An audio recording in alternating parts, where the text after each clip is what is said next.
Talking pucks on TYT Sports, Michael Schur is joining us from actually inside the War Room. Michael, the War Room with Michael Schur, how are you? Thank you for joining us. You look great. Ricky, thanks. It's great to be here. I do look great. Wait, Ricky, you used to introduce me as the TYT Sports hockey correspondent. What's happened? Let's do this again. Let's do this again. Go back to my one shot.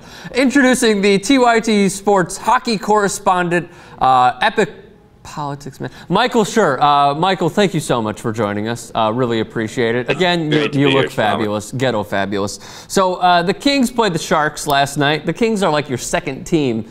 It seems like a 2-0 win over the Sharks. Sharks looked really, really good, sweeping the Canucks. However, I want to show you one piece of video, and then we'll all judge for ourselves. Was this a penalty on Raffi Torres when he hit Mr. Aaron Andrews, Jarrett Stoll? Let's see it. Game one, Kings scored late in the first period.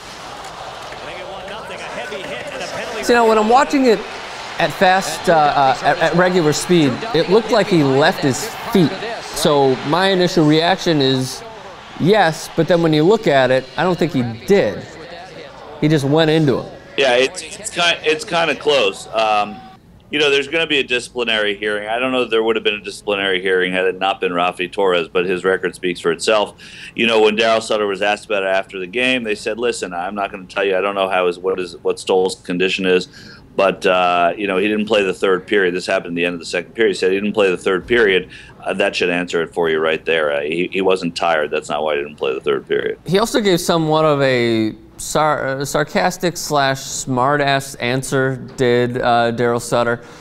Basically, as you said, saying, well, he wasn't on the bench, he wasn't on the ice, so that should pretty much explain it. But either way, I mean, Michael, the Kings look really, really good, and Voynov and Jonathan Quick played like the great goaltender that we think he is. By the way, he takes like 9 naps a day. I'm not sure if you knew that. But Jonathan Quick looked fantastic. Slava Voynov and Mike Richards had a goal and an assist each. Really solid win for their first playoff series home opener since the Gretzky era. Yeah, you know, I'm glad you brought up Voynov. He's playing really well. He's playing good two-way hockey. He's a fast skater. He's got crafty stick work. He's somebody who a lot of people in the NHL don't know as well, but Kings fans do. And Voynov has just been he's been great in the playoffs, and he's been, you know, he was great last night. You know, the Sharks don't really, you know, they did win very easily against Vancouver, and, you know, McClellan said that the team just wasn't as ready as he wanted them to be. He, by the way, thought it was an illegal hit, Todd McClellan, the coach of the Sharks.